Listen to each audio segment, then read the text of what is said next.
0185, semester 2 kelas E. Saya dari Prodi Pendidikan Kristen Anak Usia Dini.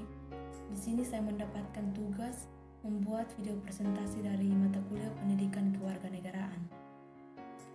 Baik, saya akan menjelaskan materi dari bab 4, yaitu Konstitusi Negara Indonesia.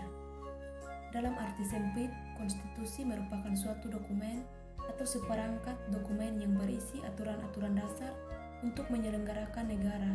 Sedangkan dalam arti luas, konstitusi merupakan peraturan, baik tertulis maupun tidak tertulis, yang menentukan bagaimana lembaga negara dibentuk dan dijalankan. Yang berikut, konstitusi diperlukan untuk membatasi kekuasaan pemerintah atau penguasa negara, membagi kekuasaan negara, dan memberi jaminan hak asasi manusia bagi warga negara. Yang berikut, konstitusi mempunyai materi muatan tentang organisasi negara, hak asasi manusia, prosedur mengubah undang-undang dasar, cita-cita rakyat, dan asas-asas ideologi negara. Pada awal era reformasi, adanya tuntutan perubahan Undang-Undang Dasar Negara Republik Indonesia tahun 1945 didasarkan pada pandangan bahwa Undang-Undang Dasar Negara Republik Indonesia tahun 1945 belum cukup membuat landasan bagi kehidupan yang demokratis, pemberdayaan rakyat, dan penghormatan terhadap hak asasi manusia. Di samping itu, dalam tubuh Undang-Undang Dasar Negara Republik Indonesia tahun 1945 terdapat pasal-pasal yang menimbulkan penafsiran beragam atau multitafsir dan membuka peluang bagi penyelenggaraan negara yang otoriter, sentralistik, tertutup, dan praktik KKN. Yang berikut, dalam perkembangannya, tuntutan perubahan Undang-Undang Dasar Negara Republik Indonesia tahun 1945 menjadi kebutuhan bersama bangsa Indonesia. Oleh karena itu, MPR melakukan perubahan secara bertahap dan sistematis dalam 4 kali perubahan. Keempat kali perubahan tersebut harus dipahami sebagai suatu rangkaian dan satu kesatuan.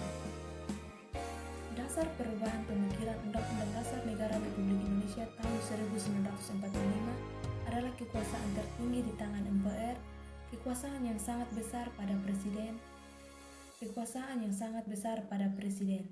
Pasal-pasal yang terlalu luas sehingga dapat menimbulkan multitafsir, kewenangan pada presiden untuk mengatur hal-hal penting dengan undang-undang dan rumusan Undang-Undang Dasar Negara Republik Indonesia tahun 1945 tentang semangat penyelenggaraan negara belum cukup didukung ketentuan konstitusi yang sesuai dengan tuntutan reformasi. Dan yang berikut, awal proses perubahan Undang-Undang Dasar Negara Republik Indonesia tahun 1945 adalah pencabutan ketetapan MPR Republik Indonesia nomor 4/MPR tahun 1983 tentang referendum, pembatasan masa jabatan Presiden dan Wakil Presiden Republik Indonesia, dan ketetapan MPR mengenai hak asasi manusia mengawali perubahan Undang-Undang Dasar Negara Republik Indonesia tahun 1945. Yang berikut, dari proses perubahan Undang-Undang Dasar Negara Republik Indonesia tahun 1945 dapat diketahui hal-hal sebagai berikut. Yang pertama, perubahan Undang-Undang Dasar Negara Republik Indonesia tahun 1945 dilakukan oleh MPR dalam satu kesatuan perubahan yang dilaksanakan dalam 4 tahapan, yakni pada sidang umum MPR tahun 1998, yang kedua sidang tahunan MPR 2000, 2001, dan 2002. Yang berikut, hal itu terjadi karena Menteri Undang-Undang Dasar Negara Republik Indonesia tahun 1945 yang telah disusun secara sistematis dan lengkap pada masa sidang MPR tahun 1999 sampai 2000 tidak seluruhnya dapat dibahas dan diambil putusan. Dan yang terakhir, hal itu berarti bahwa perubahan Undang-Undang Dasar Negara Republik Indonesia tahun 1945 dilaksanakan secara sistematis, berkelanjutan karena senantiasa mengacu dan berpedoman pada materi rancangan yang telah disepakati sebelumnya. Dan yang terakhir, Undang-Undang Dasar Negara Republik Indonesia tahun 1945 menempati urutan tertinggi dalam jenjang norma hukum di Indonesia. Berdasarkan ketentuan ini, secara normatif, undang-undang isinya tidak boleh bertentangan dengan undang-undang dasar. Jika suatu undang-undang isinya dianggap bertentangan dengan undang-undang dasar, maka dapat melahirkan masalah konstitusionalitas undang-undang tersebut.